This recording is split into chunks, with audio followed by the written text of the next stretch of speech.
അപ്പോൾ നമുക്ക് ഐതിഹ്യമാലയിലേക്ക് കടക്കാം. ഞാൻ ഐതിഹ്യമാല പദാനുപദം വാക്യാനുവാക്യം നിങ്ങളെ വായിച്ച് കേൾപ്പിക്കാനോ അല്ലെങ്കിൽ കാണാതെ പഠിച്ചിട്ട് ഇവിടെ വന്ന് ഇങ്ങ് ഛർദ്ദിക്കാനോ ഒന്നുമല്ല ഉദ്ദേശിക്കുന്നത്. സെലക്റ്റഡ് ഐതിഹ്യങ്ങൾ, എല്ലാ ഐതിഹ്യങ്ങളും ഒന്നും ഞാൻ എടുക്കുന്നുമില്ല. സെലക്റ്റഡ് ഐതിഹ്യങ്ങൾ മാത്രമേ എടുക്കുന്നുള്ളൂ. കൊട്ടാരത്തിൽ ശങ്കുണ്ണി ജീവിച്ചിരുന്ന കാലം എന്തായിരുന്നു, ഏതായിരുന്നു, ഇതെല്ലാം വെറുതെ ഗൂഗിൾ നോക്കിയാൽ നിങ്ങൾക്ക് തന്നെ നോക്കിയെടുക്കാവുന്നതേ ഉള്ളൂ. അതുകൊണ്ട് ഞാൻ അതിലേക്കൊന്നും പോകുന്നില്ല. അദ്ദേഹത്തിൻ്റെ ജീവചരിത്രം ഇതിൻ്റെ ഒന്നും ആവശ്യം നമുക്കില്ല. വളരെ എളുപ്പത്തിൽ കിട്ടാവുന്ന വിവരങ്ങളാണ് അത്. ഞാൻ ആദ്യം എടുക്കാൻ ഉദ്ദേശിച്ച ഒരു ഐതിഹ്യം കുമാരനല്ലൂർ ദേവിയുടെയാണ്. ഞാൻ തുടക്കത്തിൽ പറഞ്ഞിരുന്നല്ലോ, ഒരു ദേവിയുടെ കഥയിൽ തുടങ്ങി ഒരു ആനയുടെ കഥയിൽ അവസാനിക്കുന്ന സ്വഭാവമാണ് ഐതിഹ്യമാലയുടെ ഓരോ ഭാഗത്തിനും ഉള്ളത്. ഇപ്പോൾ എല്ലാ ഭാഗങ്ങളും ചേർന്ന് ഒന്നായതുകൊണ്ട് ആർക്കും ഇത് മനസ്സിലാവുന്നില്ല. ഒരു ദേവിയുടെ കഥയിൽ അല്ലെങ്കിൽ ഐതിഹ്യത്തിൽ തുടങ്ങും, ഒരു ആനക്കഥയിൽ അവസാനിക്കും, പിന്നെ വീണ്ടും ഒരു ദേവീ കഥയിൽ തുടങ്ങും, ആനക്കഥയിൽ അവസാനിക്കും, ഇങ്ങനെ. എന്നാൽ ഇതിൻ്റെ ആദ്യ ഭാഗം ദേവിയുടെ കഥയിലല്ല തുടങ്ങുന്നത്, അവസാനിക്കുന്നത് ആനയുടെ കഥയിലാണ്. പക്ഷെ തുടങ്ങുന്നത് ദേവിയുടെ കഥയിലല്ല, അത് ചെമ്പകശ്ശേരി രാജാവിൻ്റെ കഥയിലാണ് തുടങ്ങുന്നത്. അങ്ങനെ ഒരു എക്സെപ്ഷൻ ഐതിഹ്യമാലയിലുണ്ട്. ഏതായാലും ഞാൻ ദേവിയുടെ കഥ വെച്ച് തന്നെയാണ് തുടങ്ങുന്നത്. അത് കുമാരനല്ലൂർ ദേവിയാണ്, കുമാരനല്ലൂർ കാർത്യായനി. കുമാരനല്ലൂർ എന്ന് പറഞ്ഞാൽ കോട്ടയത്ത് നിന്ന് ഒരു 10 കിലോമീറ്റർ എന്ന് വെച്ചോളൂ, 10-ൽ താഴെ ആയിരിക്കും, വടക്കുള്ള ഒരു സ്ഥലമാണ് കുമാരനല്ലൂർ. ഏറ്റുമാനൂരിനും കോട്ടയത്തിനും ഇടയ്ക്കുള്ള ഒരു സ്ഥലം, അതാണ് കുമാരനല്ലൂർ. ഈ കുമാരനല്ലൂർ ദേവിയുടെ ഐതിഹ്യം തുടങ്ങുന്നത് മധുരൈ മീനാക്ഷിയിൽ നിന്നാണ്. മധുരൈ മീനാക്ഷിയുടെ ഒരു മൂക്കുത്തി, വജ്രത്തിൻ്റെ മൂക്കുത്തി ഒരു ദിവസം കാണാതെ പോയി. അപ്പോൾ പാണ്ഡ്യരാജാക്കന്മാരാണ് മധുര ഭരിക്കുന്നത്, അവരുടെ കാലമാണ്. മൂക്കുത്തി കാണാതെ പോയി. 1-2 ദിവസം കഴിഞ്ഞപ്പോഴാണ് ഇത് തിരിച്ചറിയുന്നത് തന്നെ. ഇത് ഈ മൂക്കുത്തി എന്ന് പറഞ്ഞാൽ മൂക്കുത്തി പോയിട്ടില്ല, മൂക്കുത്തിയുടെ കല്ല്, വജ്രം. അപ്പോൾ ഇത് ഇന്നും നമ്മൾ മധുര മീനാക്ഷിയിൽ പോയി തൊഴാൻ നിൽക്കുമ്പോൾ നമുക്ക് കാണാം മൂക്കുത്തിയുടെ തിളക്കം, കണ്ണിലെ മറ്റേ ചെവിയിലെ കമ്മലിൻ്റെ തിളക്കം, ഇതൊക്കെ സാമാന്യ മനോഹരമായ കാഴ്ചയാണതില്ല. അപ്പോൾ ഇത് കാണുന്നില്ല എന്ന് തിരിച്ചറിഞ്ഞു കഴിഞ്ഞപ്പോൾ അന്വേഷണമായി, ബഹളമായി, തപ്പി പെറുക്കിയൊക്കെ നോക്കി. ഇനി പൂവെല്ലാം കൂടെ രാവിലെ വീണ്ടും പുതിയ പ്രാർത്ഥന തുടങ്ങുന്നതിന് മുമ്പ് നമ്മൾ ഈ പൂവെല്ലാം വാരിക്കൊണ്ടുപോയി കളയുമല്ലോ, അവിടെയൊക്കെ പോയി തപ്പിയൊക്കെ നോക്കിയിട്ടും സാധനം കാണുന്നില്ല. ഇതിനിടയ്ക്ക് ഈ സംഭവം രാജാവ് അറിഞ്ഞു, പാണ്ഡ്യരാജാവ്. പാണ്ഡ്യരാജാവ് അന്വേഷിക്കാനൊക്കെ ഉത്തരവിട്ടു, ഇല്ല. അപ്പോൾ പാണ്ഡ്യരാജാവ് പറഞ്ഞു, ഈ ശ്രീകോവിലിനുള്ളിൽ ഒരേ ഒരു ശാന്തിക്കാരനാണ് പ്രവേശനമുള്ളത്, ഒറ്റ ആളെ കയറാറുള്ളൂ, അവനറിയാതെ ഇത് സംഭവിക്കില്ല, അവനെ വിളിച്ചുകൊണ്ട് വരാൻ പറഞ്ഞു. അയാൾ വന്നു. അയാളോട് ചോദിച്ചുള്ളൂ, താൻ സത്യം പറ, താൻ ഇതെടുത്തോ അതോ ഇവിടെ കളഞ്ഞോ, എന്തെങ്കിലും ചെയ്തോ? അയാൾ പറഞ്ഞു, എൻ്റെ പൊന്നു തമ്പുരാനെ, എനിക്കൊന്നും അറിയില്ല, ഞാനൊന്നും ചെയ്തിട്ടില്ല. പാണ്ഡ്യരാജാവ് പറഞ്ഞു, 40 ദിവസത്തെ സമയം തനിക്ക് തരാം, അതിനുള്ളിൽ ഈ കല്ല് കൊണ്ടുവന്ന് തന്നില്ലെങ്കിൽ 40-ാം ദിവസം തൻ്റെ ശിരച്ഛേദം ചെയ്യും, തല വെട്ടിക്കളയും. രാജഭരണമല്ലേ, പാണ്ഡ്യരാജാവ് ചില്ലറക്കാരനാണ്, പറഞ്ഞതുപോലെ ചെയ്യുന്ന ആളാണ്. ഈ മനുഷ്യൻ എന്ത് ചെയ്യും? ഈ ശാന്തിക്കാരൻ അയാൾക്കൊന്നും ചെയ്യാനില്ല. അയാൾ ഈശ്വരനെ വിളിച്ച് ഇങ്ങനെ ഓരോ ദിവസം അങ്ങ് പോയി. 39-ാം ദിവസം എത്തി. നാളെ കഴുത്ത് വെട്ടും, എന്ത് ചെയ്യും? ആകെ കൂടെ വ്യസനിച്ചും സങ്കടപ്പെട്ടും ഉറങ്ങിയില്ല, പകുതി ഉറങ്ങി, ഇങ്ങനെയൊക്കെയുള്ള അവസ്ഥയിൽ ഈ മനുഷ്യനിങ്ങനെ ഉരുണ്ട് പറഞ്ഞത് ഇരിക്കുമ്പോൾ ഒരു അശരീരി പോലെ, അശരീരി എന്ന് പറഞ്ഞാൽ വർത്തമാനം കേട്ടിട്ടാണ് ഇയാൾ എണീക്കുന്നത്. നിങ്ങളിവിടുന്ന് വേഗം സ്ഥലം വിടും, നാളെ വലിയ അത്യാപത്ത് നടക്കും, ഇപ്പോൾ കാവൽക്കാരൊക്കെ ഉറങ്ങുകയാണ്, പോകാൻ പറ്റിയ സമയമാണ് എന്നാരോ പറയുന്ന പോലെ തോന്നും. കണ്ണ് തുറക്കുമ്പോൾ ആരുമില്ല. വെറുതെ തോന്നിയതായിരിക്കും, എൻ്റെ വെപ്രാളം കൊണ്ട് തോന്നിയതായിരിക്കും എന്ന് വിചാരിച്ചു. പിന്നെയും ഇയാൾ കിടന്നു. ഇടയ്ക്ക് ഇങ്ങനെ കടഞ്ഞു കഴിഞ്ഞപ്പോൾ വീണ്ടും, നിങ്ങൾ പോയില്ലേ ഇതുവരെ? വേഗം പോ, അല്ലെങ്കിൽ ആപത്ത് സംഭവിക്കും. പിന്നെ ശബ്ദം. മൂന്നാമതും ഈ ശബ്ദം കേട്ടപ്പോൾ ഇയാൾക്ക് തോന്നി ഇത് ഏതോ ദേവചൈതന്യം എന്നോട് പറയുകയാണ് ഇവിടെ നിന്ന് പോകാൻ, അതുകൊണ്ട് അത് കേൾക്കുന്നതാണ് നല്ലത്. ഇദ്ദേഹം പതുക്കെ പുറത്തിറങ്ങി നോക്കിക്കഴിഞ്ഞപ്പോൾ ഈ പറഞ്ഞ പോലെ കാവൽക്കാരൊക്കെ നല്ല ഉറക്കമാണ്. ഇദ്ദേഹം ഇറങ്ങി ഓടി. കുറേ ദൂരം ഓടിക്കഴിഞ്ഞപ്പോൾ വഴി അറിയില്ല, എങ്ങോട്ടായി ഓടുന്നത്, എന്താ ചെയ്യുന്നത്, എവിടെ എത്താൻ പോകുന്നു, ഒന്നും അറിയില്ല. നിന്നു, അവശനുമായി. നിന്ന് കഴിഞ്ഞപ്പോൾ മുമ്പിൽ ഒരു സുന്ദരിയായ യുവതി ഒരുപാട് സ്വർണ്ണാഭരണങ്ങളും ഒക്കെ ആയിട്ട് വലിയ തിളങ്ങുന്ന, അവരുടെ പ്രകാശം കൊണ്ട് തന്നെ ആ പ്രദേശത്ത് നല്ല വെളിച്ചം. അവർ പറഞ്ഞു, എൻ്റെ പിന്നാലെ വാ. ഈ ശാന്തിക്കാരൻ അവരുടെ പിന്നാലെ അങ്ങ് പോയി. അവർ ഓടാൻ തുടങ്ങി, ശാന്തിക്കാരനും ഓടി. കുറേ ദൂരം ഓടി, പിന്നെ അവരെ കാണാതെയായി. ചുറ്റുപാടും ഇരുട്ടായി. ശാന്തിക്കാരൻ എന്ത് ചെയ്യണമെന്ന് അറിയില്ല. തപ്പിയും തടഞ്ഞും ഒക്കെ നോക്കിക്കഴിഞ്ഞപ്പോൾ ഒരു തറ കെട്ടിയ പോലെ, വല്ല പഴയ കെട്ടിടമായിരിക്കും എന്ന് വിചാരിച്ചിട്ട് അവിടെ അങ്ങ് കിടന്നു. ഇനി നേരം വെളുക്കട്ടെ എന്ന് വിചാരിച്ച് കിടന്നു. നേരം വെളുത്ത് എണീറ്റ് നോക്കിക്കഴിഞ്ഞപ്പോഴാണ് പണി തീരാറായ ഒരു ക്ഷേത്രത്തിൻ്റെ ഇറയത്താണ് താൻ കിടന്നിരുന്നതെന്ന് ശാന്തിക്കാരൻ മനസ്സിലായി. പണി തീരാറായി, ഏകദേശം തീർന്നു എന്ന് തന്നെ പറയാം. അങ്ങനെ ഒരു ക്ഷേത്രം. ഇദ്ദേഹം അകത്ത് കയറി നോക്കിയപ്പോൾ ഈ ക്ഷേത്രത്തിൻ്റെ ശ്രീകോവിലിൽ തലേ ദിവസം രാത്രി കണ്ട ആ സ്ത്രീ ഇരിക്കുന്നു. അപ്പോഴാണ് ഇദ്ദേഹത്തിന് മനസ്സിലാകുന്നത് ഇത് മധുരൈ മീനാക്ഷി തന്നെ. ചുടാ, ഇത് വലിയൊരു അത്ഭുതമാണല്ലോ. അപ്പോൾ അങ്ങനെ ഇയാൾ പുറത്തിറങ്ങിയിട്ട് അവിടെ കണ്ടവരോടൊക്കെ പറഞ്ഞു, ദേ ഇവിടെ ശ്രീകോവിലിൽ ദേവി പ്രത്യക്ഷപ്പെട്ടിരിക്കുന്നു. ദേവിയോ? അവിടെ പ്രതിഷ്ഠ പോലും കഴിഞ്ഞില്ലല്ലോ എന്നൊക്കെ പറഞ്ഞ് ആൾക്കാർ വന്ന് നോക്കിയപ്പോൾ ഒന്നും കാണുന്നില്ല. ഒന്നും കാണുന്നില്ലല്ലോ, എന്ത് പൊട്ടത്തരം പറയുന്നത്. അയാൾ നിങ്ങൾക്ക് കാണാം, ഞാൻ നോക്കി കാണുന്നില്ല, ദാ ദേവി ഇരിക്കുന്നു എന്നൊക്കെ പറഞ്ഞു. മെല്ലെ ആൾക്കാർ പറഞ്ഞു, ഇയാൾക്ക് എന്തോ തലയ്ക്ക് സുഖമില്ലെന്നാണ് തോന്നുന്നു കേട്ടോ. ഈ കക്ഷി വെറുതെ മനുഷ്യനെ മെനക്കെടുത്താനായിട്ട് താൻ എവിടെ നിന്ന് വന്നു, എന്താ കാര്യം എന്ന് ചോദിച്ചാൽ, അല്ല ഞാൻ വന്നതൊക്കെ ഇരിക്കട്ടെ എന്ന് പറഞ്ഞ് ഇങ്ങനെ ഒന്നും രണ്ട് തർക്കം പറഞ്ഞിരിക്കുമ്പോൾ ചേരമാൻ പെരുമാൾ അവിടെ വന്നു. ചേരമാൻ പെരുമാളാണ് ഈ ക്ഷേത്രം പണി കഴിപ്പിക്കാൻ തീരുമാനിച്ച ആൾ. അന്ന് അദ്ദേഹം 2 ക്ഷേത്രം പണി കഴിപ്പിക്കാൻ തീരുമാനിച്ചിരുന്നു. ഒന്ന് വൈക്കത്തിന് ശകലം വടക്ക് മാറിയുള്ള ഉദയനാപുരം. അവിടെ ഇപ്പോൾ സുബ്രഹ്മണ്യൻ്റെ പ്രതിഷ്ഠയാണ്. വാസ്തവത്തിൽ അവിടെ ഒരു ദേവീ പ്രതിഷ്ഠ, ഉദയനാപുരത്തൊരു ദേവീ പ്രതിഷ്ഠ. ഇപ്പോൾ ഈ പുതിയ ഇതുണ്ടല്ലോ, പുതിയ പണിഞ്ഞുകൊണ്ടിരിക്കുന്ന സ്ഥലം, അവിടെ സുബ്രഹ്മണ്യൻ്റെ പ്രതിഷ്ഠ. ഇതാണ് ചേരമാൻ പെരുമാളിൻ്റെ ഡിസൈൻ മനസ്സിൽ കണ്ടത്. ചേരമാൻ പെരുമാൾ വന്ന് എന്താ ഇവിടെ ബഹളം, ആരാലമ്പുണ്ടാക്കുന്നതെന്നൊക്കെ ചോദിച്ചു കഴിഞ്ഞപ്പോൾ അല്ല അത് തമ്പുരാനെ ഇങ്ങനെയൊക്കെയാണ്. ഇയാൾ പറയുന്നു അവിടെ ദേവി ഇരിക്കുന്നു പറഞ്ഞ് ഞങ്ങൾ നോക്കിയിട്ടിട്ട് കാണുന്നുമില്ല. ചേരമാൻ പെരുമാൾ നോക്കി, കാണുന്നില്ല. എന്താടോ ഇത്? ശാന്തിക്കാരനും പേടിയായി. അവിടെ നിന്ന് പാണ്ഡ്യരാജാവ് കൊല്ലുമെന്നും പറഞ്ഞ് ഇവിടെ വന്നിട്ട് ഇനിയിപ്പോൾ ഇങ്ങേരുമെന്നുള്ള ഞങ്ങൾ പേടിച്ചിട്ട് ശാന്തിക്കാരൻ പെട്ടെന്ന് പറഞ്ഞു, എന്നെ ഒന്ന് തൊട്ടിട്ട് നോക്കിക്കേ. ചേരമാൻ പെരുമാൾ ഇയാളുടെ തോളത്ത് കൈവച്ച് നോക്കിയപ്പോൾ ദേവിയെ കാണുന്നുണ്ട്. കൈ മാറ്റി കഴിഞ്ഞപ്പോൾ ദേവിയെ കാണുന്നില്ല. അപ്പോൾ ചേരമാൻ പെരുമാളിന് മനസ്സിലായി ഇത് ഒരു നിസ്സാര സംഭവമല്ല. എന്നാൽ രാജാവിന് ഒരു മാടമ്പത്വവും തൻ്റെ ഇടമൊക്കെ ഉണ്ടല്ലോ. പുള്ളിക്കൊട്ടും ഇഷ്ടപ്പെട്ടില്ല ആ ഇരിക്കുന്ന ഇരിപ്പ്. പുള്ളി പറഞ്ഞു, ഇവളിവിടെ കയറിയിരുന്നതല്ലേ, ഇവളിവിടെ തന്നെ ഇരുന്നോട്ടെ. ഞാൻ ചിലവിനൊന്നും കൊടുക്കുന്നില്ല, ഒന്നും ചെയ്യുന്നില്ല. ഓടി വന്നിരുന്നവൾ, അവൾക്കുള്ളത് അവളുണ്ടാക്കിക്കൊള്ളാം, ഞാനായിട്ടൊന്നും ചെയ്യില്ല. എന്ന് വെച്ചാൽ സാധാരണ ഒരു ക്ഷേത്രം പണിഞ്ഞു കഴിഞ്ഞാൽ അതിന് കുറച്ച് വസ്തു പതിച്ചു കൊടുക്കുക, മറ്റേ നിവേദ്യത്തിന് ഇതിന് ആന കുതിര ഈ ഏർപ്പാടുകളൊക്കെ രാജാവാണ് പറഞ്ഞു കൊടുക്കുന്നത്.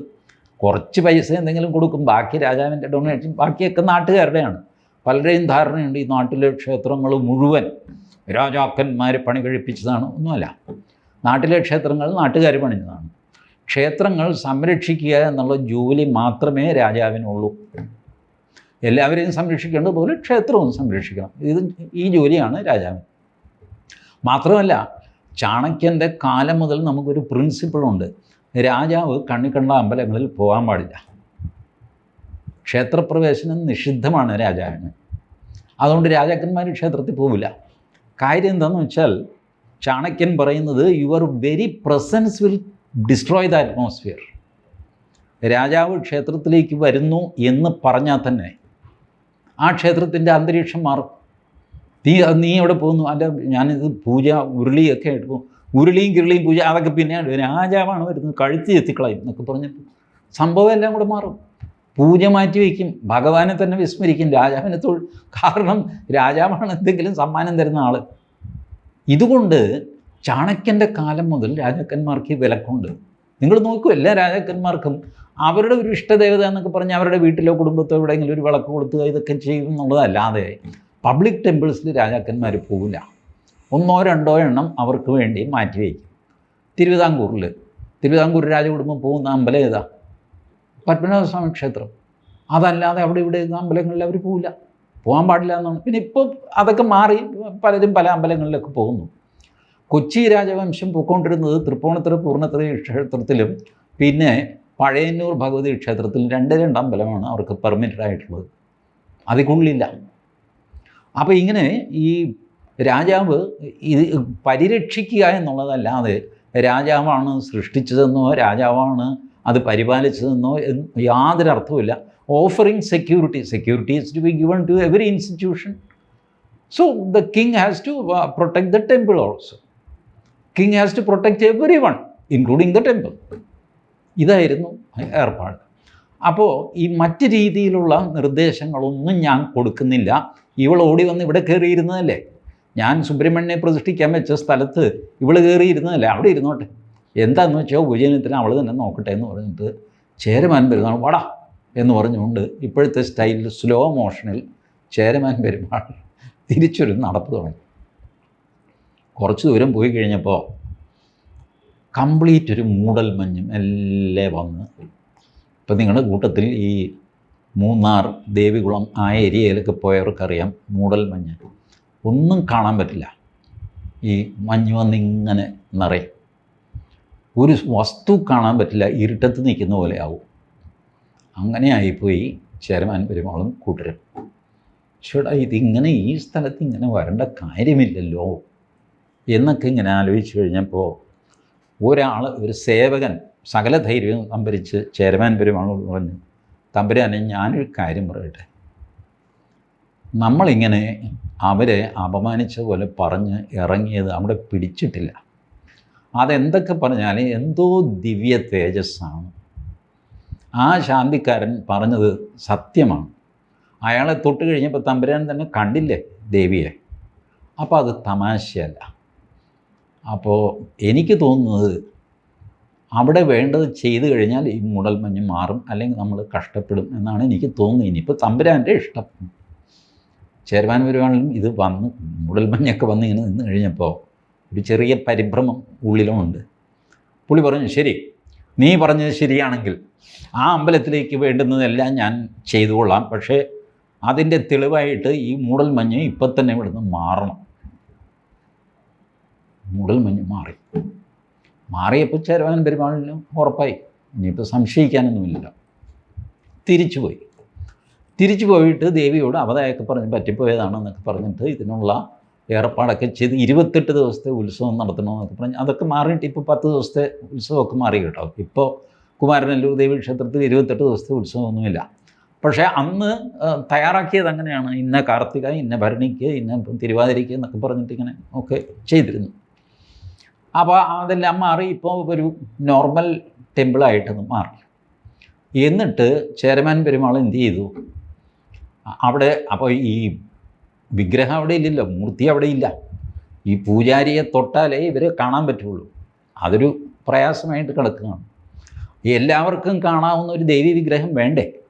അതില്ല. ഈ വരുന്നവർക്കും പോകുന്നവർക്കും എല്ലാം ഈ പൂജാരിയുടെ തോളത്ത് കൈയിട്ട് ഇത് കണ്ട് തൊഴുതിട്ട് പോകാൻ പറ്റുമോ? മാത്രമല്ല, തോളത്തുനിന്ന് കൈയിട്ടാൽ ദേവിയെ കാണാനും പറ്റില്ല. ഇതെന്തൊരു ദുരിതം. അപ്പോൾ ഒരു പെർമനൻ്റ് ഒരു വിഗ്രഹം ആവശ്യമാണ്. അപ്പോൾ ആൾക്കാർ പറയും, നമുക്കിപ്പോൾ പ്രയാസമില്ലല്ലോ, നമ്മളിവിടെ സുബ്രഹ്മണ്യനെ പ്രതിഷ്ഠിക്കാൻ തീരുമാനിച്ചു, അവിടെ ദേവിയെ പ്രതിഷ്ഠിക്കാൻ തീരുമാനിച്ചു. എവിടെ? ഉദയനാപുരത്ത്. ഉദയനാപുരത്തും ദേവിയെ ഇവിടെ കൊണ്ടുവന്ന് പ്രതിഷ്ഠിക്കുക, ഇവിടുത്തെ സുബ്രഹ്മണ്യനെ അവിടെ കൊണ്ടുപോയി പ്രതിഷ്ഠിക്കുക. കാര്യം സിമ്പിൾ. ശരി. എന്നാൽ പിന്നെ ഉദയനാപുരത്ത് ദേവിയെ ഇങ്ങോട്ട് കൊണ്ടുപോകാൻ തുടങ്ങി. ഇത് പറഞ്ഞപ്പോഴാണ് ഉദയനാപുരത്തുകാർ ഉടക്ക് പറഞ്ഞു, അല്ല അതേ ആ ദേവിയുടെ ഇത് വിഗ്രഹം അങ്ങനെ തീർന്നിട്ടൊന്നുമില്ല, പണി തീർന്നിട്ടില്ല, അത് കുറച്ച് ദിവസം കൂടെ എടുക്കും. ഇവിടെയാണെങ്കിൽ ദേവി വിഗ്രഹം പ്രതിഷ്ഠിക്കാനുള്ള മുഹൂർത്തം വരെ റെഡിയാക്കിയിട്ട് ആൾക്കാർ നിൽക്കുകയും ചെയ്യുന്നു. അപ്പോൾ എന്ത് ചെയ്യും? ഇനിയിപ്പോൾ അത് തീർന്നു കഴിഞ്ഞിട്ട് അപ്പോഴത്തേക്ക് മുഹൂർത്തം തെറ്റും, പിന്നെ ഒരു മുഹൂർത്തമില്ല, ആകെ കൂടെ വീണ്ടും കൺഫ്യൂഷൻ. ചേട്ടാ ഇതൊരു തലവേദന, ഇതിന് ഇറങ്ങി പുറപ്പെട്ടതേ കുഴപ്പമായി എന്നുള്ള മട്ടിൽ ചേരമാൻ പെരുമാൾ നേരം രാത്രിയായി, ശരി ഇനി നേരം വെളുക്കട്ടെ എന്തെങ്കിലും നോക്കാൻ വേണ്ടിയിട്ട് കിടന്നു. അപ്പോഴാണ് വീണ്ടും നമ്മുടെ അശരീരി ചേരമാൻ പെരുമാളിനോട് പറയുന്നു, എടോ ഇവിടെ നിന്ന് ഒരു 2 നാഴിക വടക്ക് കിഴക്കായിട്ട് പോയാൽ ഒരു കിണർ കാണാം, ആ കിണറ്റിനുള്ളിൽ ഒരു വിഗ്രഹം കിടപ്പുണ്ട്, അത് കൊണ്ടുവന്ന് ഇവിടെ പ്രതിഷ്ഠിക്കുക. ഇങ്ങനെ ചാടി എണീറ്റു. ഇവിടെ പരിചാരകന്മാരെ വിളിച്ചു, ഇങ്ങനെ ഒരു അശരീരി എന്നോട് പറഞ്ഞു. അങ്ങനെയാണെങ്കിൽ ശരിയായിരിക്കും. ഏകദേശം നേരം പരപരാ വിളിക്കുമ്പോൾ തന്നെ ഇവർ നടന്നു, വടക്ക് കിഴക്കായിട്ട് നടന്നു. അവിടെ കിണർ കാണുമ്പോൾ അതിൻ്റെ കാടും പടപ്പും ഒക്കെ പിടിച്ചിട്ട്, പിന്നെ അതെല്ലാം വെട്ടിത്തെളിച്ച് അവസാനം ഒരു കിണർ കണ്ടു. അതിൽ ഇറങ്ങി നോക്കിക്കഴിഞ്ഞപ്പോൾ കേടുപാടുകളില്ലാത്ത നല്ല ലക്ഷണമൊത്ത ഒരു ദേവീ വിഗ്രഹം. അത് കൊണ്ടുവന്ന് ഇവിടെ പ്രതിഷ്ഠിച്ചു. ആ സ്ഥലത്തിന് കുമാരനല്ലൂർ എന്ന് പേരും ഇട്ടു. കുമാരൻ എന്ന് പറഞ്ഞു കഴിഞ്ഞാൽ സുബ്രഹ്മണ്യനാണ്. സുബ്രഹ്മണ്യനാണല്ലോ ഒറിജിനലി അവിടെ പ്രതിഷ്ഠിക്കാൻ വെച്ചിരുന്നത്. അപ്പോൾ അതിൻ്റെ ഒരു ബയാസ് അതിനകത്തുണ്ട്. ഏതായാലും കുമാരനല്ലൂർ ദേവി എന്ന് പറഞ്ഞിട്ട് അതാണ് ഇന്നിപ്പോൾ നമ്മൾ കാണുന്ന ഏറ്റുമാനിൽ നിന്ന് കോട്ടയത്തേക്ക് പോകുമ്പോൾ AMC റോഡിൻ്റെ കിഴക്ക് വശത്തായിട്ട് കാണുന്ന കുമാരനല്ലൂർ കാർത്യായനി ദേവീക്ഷേത്രം. ഇതാണ് അതിൻ്റെ ഐതിഹ്യം. ഇനി ഈ ഐതിഹ്യത്തിലെ ഉടക്കുകൾ ആലോചിച്ച് നോക്കാം. നമ്മളിത് കേൾക്കുന്നവർക്കൊക്കെ സംശയം തോന്നും. മധുര എവിടെ കിടക്കും നിങ്ങളൊന്ന് ആലോചിച്ച്. കോട്ടയത്തുനിന്ന് പൊൻകുന്നം, കാഞ്ഞിരപ്പള്ളി, മുണ്ടക്കയം, വണ്ടിപ്പെരിയാർ, കുമളി, കമ്പം, തേനി, ഉസിലമ്പട്ടി, എൻ്റെ അമ്മ എവിടെയാണ് മധുര? ഈ മധുരയിൽ നിന്ന് ഈ ശാന്തിക്കാരൻ ഓടിപ്പിടിച്ച് ഒറ്റ രാത്രി കൊണ്ട് കുമാരനല്ലൂർ എത്തിയെന്നാണോ? ഇതെങ്ങനെ ശരിയാവും? അത് ശരിയാവും. ഐതിഹ്യത്തിൽ അത് ശരിയാവും. ആകാശമാർഗ്ഗമാണ് വന്നു, ദേവിയാണ് മാർഗം കാണിച്ചത്. പിന്നെ അതിൽ ചോദ്യമില്ല. ചേരമാൻ പെരുമാളിൻ്റെ കാലഘട്ടം ഏതായിരുന്നു? ആ കാലഘട്ടത്തിലാണോ കുമാരനല്ലൂർ ക്ഷേത്രം ഉണ്ടായത്? ഇതിനും പ്രസക്തിയില്ല. ഇതുകൊണ്ടാണ് തുടക്കത്തിൽ ഞാൻ പറഞ്ഞത്, നമ്മളുടെ ഐതിഹ്യങ്ങളിൽ ചരിത്രാംശം കുറച്ചുണ്ടാവും, കുറച്ച് അതിശയോക്തി ഉണ്ടാകും, കുറച്ച് ഒട്ടും സംഭവിക്കാത്ത കാര്യം ആൾക്കാർ പറഞ്ഞ് കൂട്ടിച്ചേർത്ത് ഇങ്ങനെ വലുതാക്കിയതുണ്ടാവും. ഇതെല്ലാം ചേർന്നതാണ് നമ്മുടെ ഐതിഹ്യം. ആ ഐതിഹ്യവും ചേർന്നതാണ് നമ്മുടെ പാരമ്പര്യം. അങ്ങനെ എൻ്റെയും നിങ്ങളുടെയും എല്ലാം പാരമ്പര്യത്തിലുള്ളതാണ് കുമാരനല്ലൂർ കാർത്യായനി ദേവീക്ഷേത്രം. ഇനി അടുത്ത കാഞ്ഞൊരു ചോദ്യം കൂടെയുണ്ട്. മധുരൈ മീനാക്ഷി ഈ ശാന്തിക്കാരൻ്റെ കൂടെ ഇറങ്ങി വന്ന് കുമാരനല്ലൂർ പ്രതിഷ്ഠിക്കപ്പെട്ടെങ്കിൽ മധുരയിലാരാ ഉള്ളത്? ഇപ്പോഴും നമ്മൾ മധുരയിൽ പോകുന്നുണ്ടല്ലോ. കുമാരനല്ലൂരിനേക്കാളും എത്രയോ ഭീമാകാരമായ എത്രയോ ജനലക്ഷങ്ങളെ ആകർഷിക്കുന്ന ക്ഷേത്രമായിട്ട് ഇന്നും മധുരൈ മീനാക്ഷി നിൽക്കുന്നു. അപ്പോൾ അവിടെയുള്ള മീനാക്ഷി ഏതാ? ആ മീനാക്ഷിയാണല്ലോ ഓടി ഇവിടെ വന്നിട്ട് ഇവിടെ പ്രതിഷ്ഠിച്ചത്. അപ്പോൾ പിന്നെ മധുരയിലുള്ള മീനാക്ഷി ഏതാ? ഇനി മധുരയിലുള്ള മീനാക്ഷി തിരിച്ചു പോയെങ്കിൽ ഇവിടെ ഇരിക്കുന്ന മീനാക്ഷി ഏതാ? കുമാരനല്ലൂർ ഇരിക്കുന്നത് കാർത്യായനി, അതാരാണ്? കഥയിൽ ചോദ്യമില്ല, ഐതിഹ്യത്തിൽ ഒട്ടും ചോദ്യമില്ല. മീനാക്ഷിയും കാർത്യായനിയും ലോകം മുഴുവൻ നിറഞ്ഞു നിൽക്കുന്നു. അത് ഒരു ഹിന്ദുവിൻ്റെ പാരമ്പര്യമാണ്. ഹിന്ദുവിന് മാത്രമേ ഇങ്ങനെയൊക്കെ സങ്കല്പിക്കാൻ പറ്റുള്ളൂ. ഒരേ സ്ഥലത്ത് മീനാക്ഷി, ഒരേ സ്ഥലത്ത് കാർത്യായനി, ഒരേ ആളിനെ മീനാക്ഷി എന്നും കാർത്യായനിയും മാറി മാറി വിളിക്കുക, ഈ സ്ഥലങ്ങൾ തമ്മിൽ കിലോമീറ്ററുകളുടെ ദൂരമുണ്ടാവുക, ഇതൊന്നും വലിയ കാര്യമല്ല. ഇവിടെയും ഉണ്ട് ദേവി, അവിടെയും ഉണ്ട് ദേവി എന്ന് ദൃഢമായിട്ട് വിശ്വസിക്കുക. അത് പാരമ്പര്യത്തിൻ്റെയും ധർമ്മത്തിൻ്റെ ഒരു ഭാഗമാക്കി മാറ്റുക. ഇതല്ലേ യഥാർത്ഥ ഹിന്ദു. ഇതിൽ കവിഞ്ഞോ ഇതിൽ കുറഞ്ഞോ ഒരു ഹിന്ദു ഉണ്ടോ? Thank you.